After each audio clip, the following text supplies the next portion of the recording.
What's going on, South Park Church? Hey, welcome to this edition of Fireside Chat.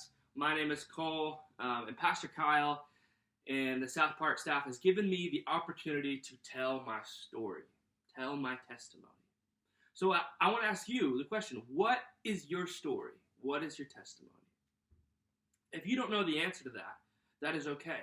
If you have given your life to Christ, here is your story. I'll tell you right now.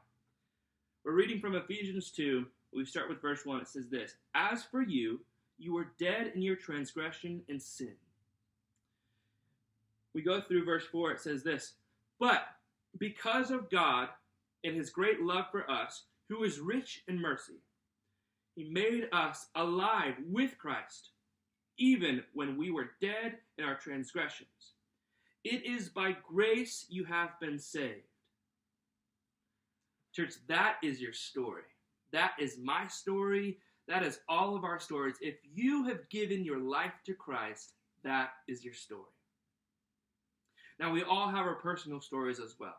We have our trials. We have our tribulations where that has led us to God, that has led us to our Savior in understanding just how good he is. Jesus in the New Testament encourages us to tell our stories often so that we can encourage others around us, right? So here's my story. Here says this. Now, my story kind of looks like this. On a Sunday morning, kicking, crying, and screaming, my parents would get us into the Ford Expedition and would drive my sisters and I to church. I know they're watching this because I'm giving the details. Thank you for doing that. Thank you for setting seeds in my sister and I's lives to be faithful people.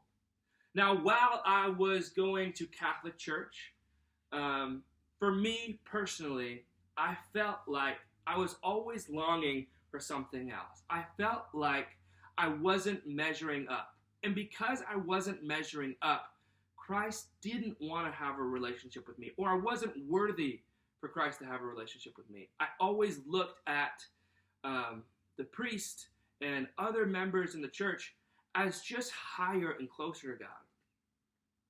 Through my teenage years, I found that wasn't true. I read Ephesians 2, and my world changed forever. I got plugged into a church. Ultimately, my family began coming to church with me and my sisters, where we all kind of found and started this journey of a relationship with Jesus, a daily walk with Christ. Now, through that, things were tough. Relationships got hard, but God never ever left us.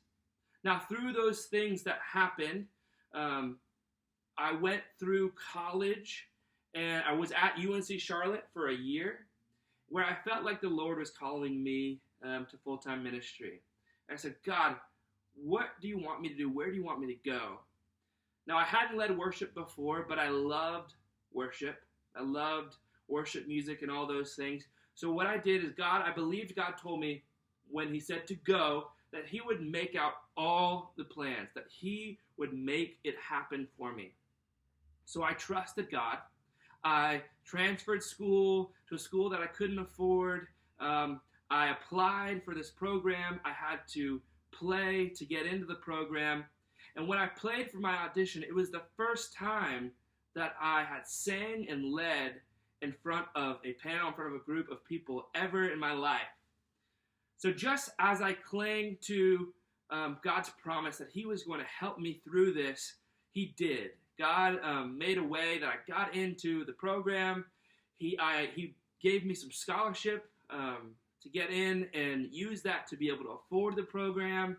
And through that, just step by step, faithfully saying yes to God and his kingdom, God has made my path and my ways strong and straight.